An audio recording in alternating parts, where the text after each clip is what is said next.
Shalom Bapak Ibu Saudara terkasih dalam Yesus Kristus. Kita bertemu kembali dalam ibadah keluarga AKBP Resort Mertoba Medan, Distrik 29 Deli Serdang, dengan tema Mengarduti Nasana Tinopa, Mengasihi Bumi dan Segala Isinya, Rabu 3 November 2021. Kita menyiapkan hati kita memuji Tuhan, bernyanyi dari buku Ende nomor 14 ayat 1 sampai 2, Puji Hamu Jehovah Tutu.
Di dalam nama Allah Bapa dan nama anaknya Tuhan Yesus Kristus dan nama Roh Kudus yang menciptakan langit dan bumi. Amin. Demikianlah firman-Ku yang keluar dari mulut-Ku. Ia tidak akan kembali kepadaku dengan sia-sia, tetapi ia akan melaksanakan apa yang Ku kehendaki dan akan berhasil dalam apa yang Kusuruhkan kepadanya. Ayo, hai semua orang yang haus, marilah dan minumlah air. Dan hai orang yang tidak mempunyai uang, marilah, terimalah gandum tanpa uang pembeli, dan makanlah juga anggur dan susu tanpa bayaran. Carilah Tuhan selama ia berkenan ditemuimu, berserulah kepadanya selama ia dekat. Haleluya. Marilah kita berdoa. Ya Tuhan Allah Bapa kami yang di surga, berikanlah bagi kami roh kedamaian dan kebenaran, supaya kami mengerti kehendak-Mu, dan dengan segenap kekuatan kami dapat melakukan kedamaian dan kebenaran itu, oleh karena anak-Mu Tuhan Yesus Kristus Tuhan kami. Amin. Bapak Ibu Saudara terkasih dalam Yesus Kristus, nats epistel untuk kita pada ibadah keluarga malam ini diambil dari kitab Mazmur 146 ayat 1 sampai 10. Kita baca secara responsoria. Haleluya. Pujilah Tuhan hai jiwaku, aku hendak memuliakan Tuhan selama aku hidup, dan bermazmur bagi Allahku selagi aku ada. Janganlah percaya kepada para bangsawan, kepada anak manusia yang tidak dapat memberikan keselamatan. Apabila nyawanya melayang, ia kembali ke tanah. Pada hari itu juga lenyaplah maksud-maksudnya. Berbahagialah orang yang mempunyai Allah Yakub sebagai penolong, yang harapannya pada Tuhan Allahnya. Dia yang menjadikan langit dan bumi, laut dan segala isinya, yang tetap setia untuk selama-lamanya. Yang menegakkan keadilan untuk orang-orang yang diperas, yang memberi roti kepada orang-orang yang lapar. Tuhan membebaskan orang-orang yang terkurung. Tuhan membuka mata orang-orang buta. Tuhan menegakkan orang yang tertunduk. Tuhan mengasihi orang-orang benar. Tuhan menjaga orang-orang asing, anak yatim dan janda ditegakkannya kembali, tetapi jalan orang fasik dibengkokkannya. Tuhan itu Raja untuk selama-lamanya. Allahmu, ya Sion, turun-temurun. Haleluya. Demikianlah firman Tuhan. Marilah kita berdoa. Berbahagialah orang yang mendengarkan firman Allah serta memeliharanya. Amin. Bapak Ibu Saudara terkasih dalam Yesus Kristus, sebelum kita mendengarkan firman Tuhan yang dibawakan Inang Pendeta di Borussia Hombing, marilah kita memuji Tuhan dengan bernyanyi dari buku Ende nomor 504 ayat 1 sampai 2, di Togu Tuhan Yesus.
Kita berdoa, anugerah dari Allah Bapa kita dan kasih dari anaknya Tuhan Yesus Kristus menyertai Bapak Ibu serta saudara-saudari sekalian. Amin. Bapak Ibu serta saudara-saudari yang terkasih dalam nama Tuhan kita Yesus Kristus, firman Tuhan yang menjadi khotbah di malam hari ini tertulis dalam surat Rasul Paulus yang kedua, yaitu pasal yang ketiga, dimulai ayat yang pertama sampai dengan ayat yang ketujuh. Beginilah bunyi firman Tuhan. Hari Tuhan. Saudara-saudara yang kekasih, ini sudah surat yang kedua yang kutulis kepadamu. Di dalam kedua surat itu aku berusaha menghidupkan pengertian yang murni oleh peringatan-peringatan, supaya kamu mengingat akan perkataan yang dahulu telah diucapkan oleh nabi-nabi kudus, dan mengingat akan perintah Tuhan dan juru selamat yang telah disampaikan oleh rasul-rasul kepadamu. Yang terutama harus kamu ketahui ialah bahwa pada hari-hari zaman akhir akan tampil pengejek-pengejek dan ejekan-ejekannya, yaitu orang-orang yang hidup menuruti hawa nafsunya. Kata mereka, di manakah janji tentang kedatangannya itu? Sebab sejak bapa-bapa leluhur kita meninggal, segala sesuatu tetap seperti semula pada waktu dunia diciptakan. Mereka sengaja tidak mau tahu bahwa oleh firman Allah langit telah ada sejak dahulu, dan juga bumi yang berasal dari air dan oleh air, dan bahwa oleh air itu bumi yang dahulu telah binasa dimusnahkan oleh air bah.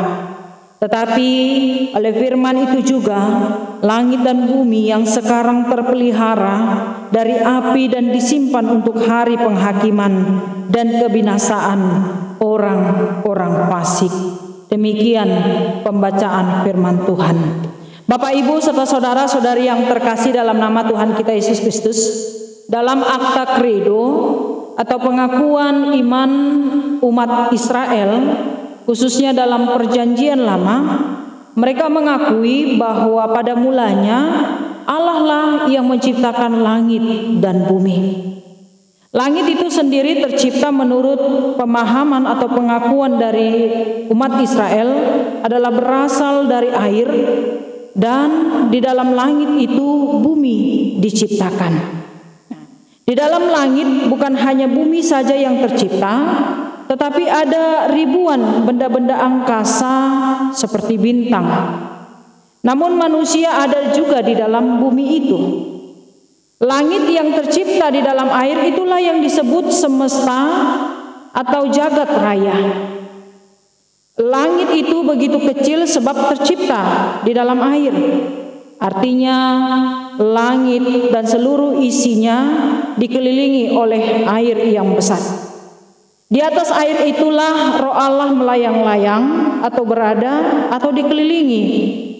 Bagi pemahaman orang Israel dalam perjanjian lama, mereka mengakui bahwa ancaman terbesar bagi bumi ini adalah air. Jadi kalau kita melihat kehidupan zaman sekarang ini, sudah banyak bencana alam yang diakibatkan oleh air. Kebanjiran yang telah menyeliputi dunia ini. Jadi menurut pemahaman dan pengakuan dari orang Israel bahwa air itu merupakan suatu ancaman yang besar dalam kehidupan manusia. Dan pengakuan dari bangsa Israel ini juga menjadi pengakuan dalam kehidupan kita sehari-hari bahwa air itu sesungguhnya bisa mendatangkan bencana yang begitu besar. Bisa saja bumi ini lenyap atau keadaan dunia ini lenyap hanya karena air. Ketika air mengelilingi langit dan itu menetes ke bumi, maka bumi akan lenyap. Jika air itu sudah menutupi, sekarang air itu menjadi berkuasa, dan itulah yang akan memusnahkan seluruh kehidupan manusia. Artinya memang bahwa air itu menjadi satu ancaman yang besar bagi kehidupan kita pada zaman sekarang ini. Dan itulah yang menjadi pengakuan dari orang-orang Israel dalam konteks perjanjian lama. Jika kita memperbandingkan dengan ilmu astronomi sekarang yang mengatakan bahwa matahari adalah bintang terkecil, sementara matahari itu pun memiliki ukuran 1000 kali lebih besar dari bumi, maka kita bisa membayangkan betapa besar langit itu dan seluruh alam jagat raya. Namun seberapa besar pun langit itu hanya bagian kecil yang tercipta dari air yang begitu besar. Itulah paham dari orang Israel yang mengakui bahwa air itu menjadi ancaman terbesar dalam kehidupan semesta dan kehidupan manusia. Pada nats ini Petrus mengingatkan juga bagaimana dulu air bah melenyapkan bumi, dan ketika air itu sudah melenyapkan bumi, tetapi ada sosok orang yang percaya yang masih hidup pada zaman itu, yaitu Nuh dan keluarganya. Dengan demikian Petrus juga menyetujui bagaimana pemahaman dari kehidupan orang-orang Israel bahwa air itu menjadi ancaman terbesar dalam kehidupan manusia. Artinya dalam hal ini Petrus juga mendukung bagaimana pengakuan dan kredo orang Israel tentang ancaman tentang air. Bapak, Ibu, serta saudara-saudari yang terkasih dalam nama Tuhan kita Yesus Kristus, Petrus tidak hanya menegaskan tentang ancaman air itu di dalam kehidupan di bumi ini, tapi Petrus juga menekankan bagaimana api itu juga menjadi ancaman terbesar dalam kehidupan manusia di tengah-tengah dunia ini. Kalau kita melihat banyak para ahli geologi atau ahli meteorologi, klimatologi yang mengatakan bahwa bumi ini ternyata telah penuh dengan pemanasan global. Nah, jadi kalau kita merasakan pagi hari pun sudah terasa panas, siang hari juga demikian tambah memuncak panas, bahkan malam hari yang seharusnya kita merasakan kesejukan, tetapi ternyata kita merasakan panas yang luar biasa itu akibat dari pemanasan global, di mana ternyata itu adalah pekerjaan dari manusia yang terlalu banyak menyerap energi dari bawah tanah yang berupa cairan yang padat, kemudian itu dipakai untuk menghidupkan mesin. Akhirnya terjadilah pemanasan global, jadi cuaca sangat tidak baik. Itu makanya Petrus mengatakan bahwa ancaman manusia di dunia ini bukan hanya air saja, tetapi api menjadi sumber dari kerusakan di tengah-tengah dunia ini.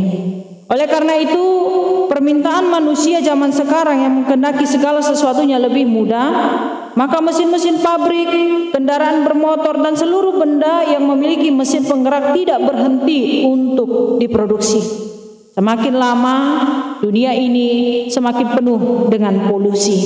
Tidak ada lagi udara yang sehat untuk dihirup oleh manusia, karena segala sesuatunya sudah tercemar oleh karena perbuatan dari manusia.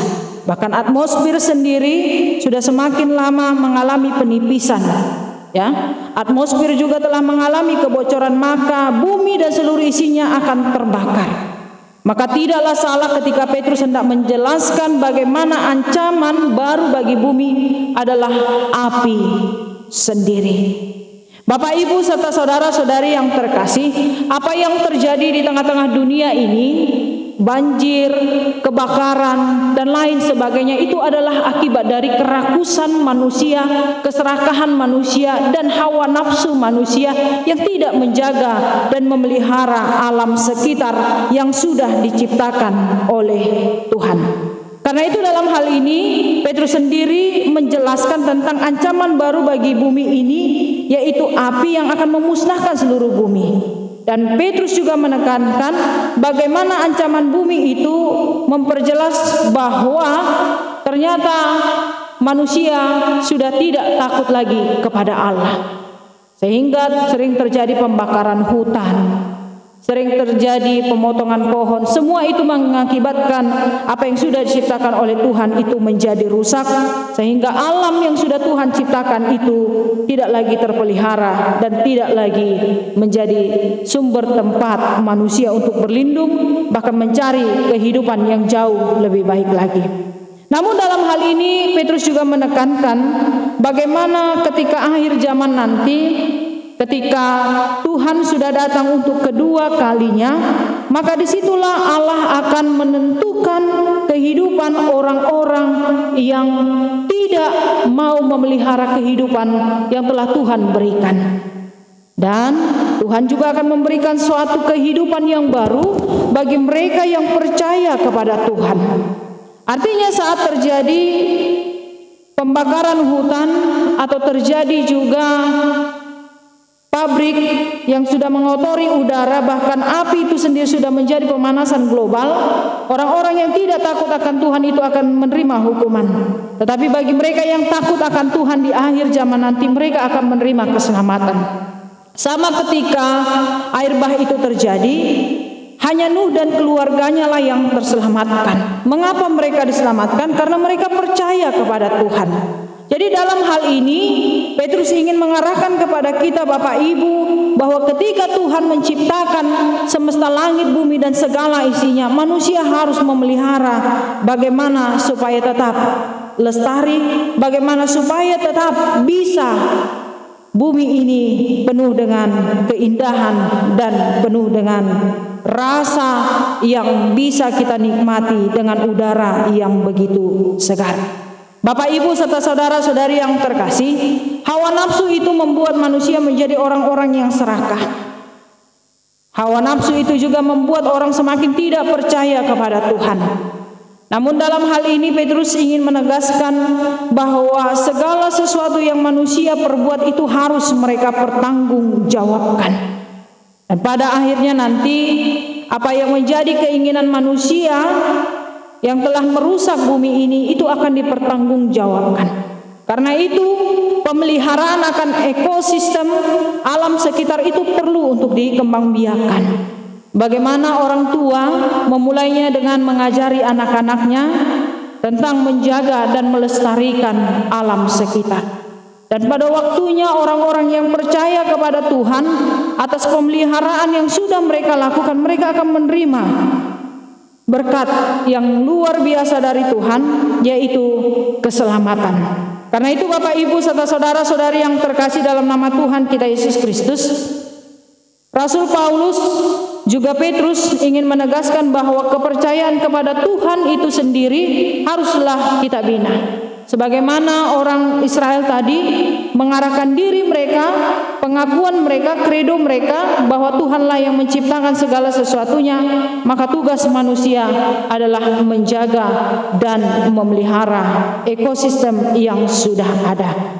Inilah yang mau disampaikan oleh Petrus, bagaimana orang-orang menjaga ekosistem supaya tidak terjadi bencana alam yang lebih besar lagi, seperti kebanjiran, kebakaran, dan lain sebagainya yang bisa merusak ekosistem itu sendiri.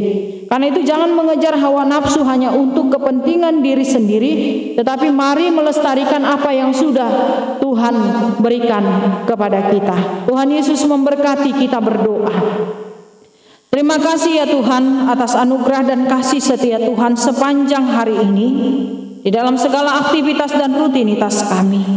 Di malam hari ini Tuhan, kami sudah berkumpul bersama dengan keluarga kami, memuji dan memuliakan nama Tuhan atas berkat dan kasih setia Tuhan. Kiranya Tuhan menganugerahkan damai sejahtera di tengah-tengah kehidupan kami, kehidupan keluarga kami dan anak-anak kami. Dan biarkanlah Tuhan apa yang sudah Tuhan berikan di tengah-tengah dunia ini boleh kami pelihara untuk dinikmati seluruh umat manusia, bahkan seluruh keturunan kami. Kiranya kasih setia Tuhan menyertai dan memberkati. Kepadamu juga Tuhan kami serahkan kehidupan para jemaat-Mu. Kiranya Tuhan menjaga mereka di tengah-tengah pekerjaan mereka, di tengah-tengah aktivitas mereka. Tuhan menambahkan umur yang panjang, Tuhan memberikan kesehatan, dan Tuhan memberikan berkat kehidupan di tengah-tengah segala rencana mereka. Kami serahkan setiap jemaat-Mu yang dalam keadaan sakit. Mari Tuhan, Kau berikan kesembuhan bagi mereka. Bagi mereka yang dalam keadaan berduka cita, mari Tuhan Kau hiburkan mereka. Dan biarkanlah Tuhan di malam hari ini Kau menjaga kami ketika kami membaringkan tubuh kami di tempat tidur kami. Kiranya Tuhan menjaga kami hingga esok pagi kami dalam keadaan sehat untuk kembali beraktivitas. Di atas semuanya itu Tuhan, kami mohon ampun untuk dosa dan pelanggaran kami, supaya tidak terhalang anugerah dan kasih setia Tuhan kepada kami. Di dalam nama anak-Mu Tuhan Yesus Kristus, Juru Selamat kami yang hidup. Amin. Marilah kita bernyanyi dari buku ND nomor 569 ayat 1-2, Ode bata tunglongang dorohaku, dilanjut doa syafaat.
Mari kita bersatu dalam doa, kita satukan hati dan pikiran kita. Ya Allah, Bapa kami yang bertahta di kerajaan surga yang kami kenal melalui anak-Mu, Tuhan Yesus Kristus, Juru Selamat kami yang hidup. Segala puji syukur kami kepadamu atas semua berkat yang Engkau berikan kepada keluarga kami, kepada seluruh jemaat-Mu, Saresot Martoba Medan, yang pada malam hari ini kami bisa beribadah di dalam keluarga kami masing-masing untuk mensyukuri semua anugerah penyertaan-Mu dalam perjalanan hidup kami seminggu yang lalu. Demikian juga minggu ke depan kami serahkan semua kehidupan kami hanya kepadamu, agar Engkau selalu menyertai dalam perjalanan kehidupan kami. Terima kasih ya Tuhan atas khotbah yang disampaikan Inang Pendeta Desi Borsi Hombing yang menyatakan kepada kami, kepada seluruh jemaat-Mu, agar selalu memelihara lingkungan di sekitar kami. Biarlah khotbah-Mu ini menegur kami atas segala kesalahan kami terhadap lingkungan yang tidak berkenan di hadapan-Mu. Dan biarlah juga firman-Mu menguatkan kami untuk lebih berbuat baik terhadap lingkungan kami. Buka hati dan pikiran kami untuk selalu mengimani firman-Mu dalam menjalankan kehidupan kami masing-masing. Terima kasih ya Tuhan atas semua berkat itu. Biarlah itu bisa kami salurkan menjadi berkat bagi saudara-saudara kami, berkat bagi lingkungan kami. Pada malam hari ini kami berdoa ya Tuhan atas rencana gereja-Mu untuk melakukan pesta kotilam pada hari Minggu biarlah itu kami serahkan kepadamu, agar Engkau juga memberkati kami, semua jemaat-Mu dan para halado, agar senantiasa bisa melakukan pesta itu dengan sukacita. Buka hati dan pikiran jemaat-jemaat-Mu ya Tuhan, untuk menyerahkan yang terbaik persembahan panen mereka ke gereja-Mu ya Tuhan. Biar mereka bersukacita dalam menyerahkan semua persembahan yang terbaik yang Engkau berikan kepada kami semua ya Tuhan. Biarlah jemaat kami Engkau berkati ya Tuhan, agar mereka selalu senantiasa bersyukur kepada Tuhan. Terima kasih ya juga kami sampaikan kepada Inang Pendeta kami yang telah melayani pertanggihan keluarga pada malam hari ini. Apapun rencana Inang kami ya Tuhan dan keluarga mereka, biarlah Engkau berkati ya Tuhan, agar jadi berkat buat sesama dan buat jemaat-Mu ya Tuhan. Apapun rencana Abang Pendeta kami, Pendeta Resort ya Tuhan, biarlah Engkau memberkati semuanya. Dan kami semua perhaladu Resort Mertuba, berkati kami ya Tuhan. Buat jemaat-Mu yang lagi sakit ya Tuhan, Engkau kuatkan, Engkau beri kesembuhan. Kami yakin dan percaya dalam nama Yesus, Engkau bisa menyembuhkan semua penyakit yang ada di dalam jemaat-Mu. Biarlah keyakinan iman mereka bisa menyembuhkan mereka, untuk ke depan bisa bersukacita bersama kami. Bagi yang lemah Engkau kuatkan, bagi yang berduka Engkau beri penghiburan ya Tuhan. Demikian juga buat anak-anak kami yang sedang berkembang dewasa, biarlah Engkau memberkati mereka ya Tuhan, agar mereka jadi anak-anak yang baik. Biarlah firman-Mu diimani mereka ya Tuhan, agar mereka bisa menjadi iman dalam kehidupan mereka kelak ya Tuhan. Segala sesuatu kami serahkan kepada-Mu ya Tuhan. Kami serahkan gereja-Mu ini ya Tuhan, ke Engkau selalu memberkati, agar kiranya gereja-Mu ini berkat buat jemaat-jemaat kami semuanya ya Tuhan. Demikian juga masa pandemi yang telah terjadi di negara kami. Engkau tahu ya Tuhan, Engkau mampu semua menyelesaikannya ya Tuhan. Kami percaya kepada-Mu, biarlah Engkau melindungi kami, menguatkan kami, untuk kami senantiasa dalam keadaan sehat, bisa melewatinya Tuhan. Di atas segalanya, hapuskan segala dosa-dosa kami, baik sengaja maupun tidak sengaja, agar kami layak menerima berkat-Mu. Dalam nama Yesus, kami berdoa dan mengucap syukur. Amin. Marilah kita bernyanyi dari buku Ende nomor 127 ayat 1-2, Lam Gogo, sambil mengumpulkan persembahan.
Marilah kita berdoa untuk menyerahkan persembahan kita kepada Tuhan. Ya Allah Bapa kami yang di sorga, kami mengaku bahwa Tuhan adalah sumber dari segala karunia yang melimpah dalam kehidupan kami masing-masing. Sebahagian daripada karunia itu kami serahkan kembali sebagai persembahan kepada Tuhan. Terimalah dan berkatilah persembahan umat-Mu ini, agar dapat kami pergunakan untuk pekerjaan dan pelayanan kerajaan Tuhan di dunia ini. Bukalah hati kami untuk mengenal betapa banyak berkat dan karunia yang kami peroleh dari Tuhan. supaya kami senantiasa bersyukur kepadamu di dalam nama Yesus Kristus Tuhan kami. Amin. Marilah kita bersama-sama berdoa di dalam doa Bapa kami.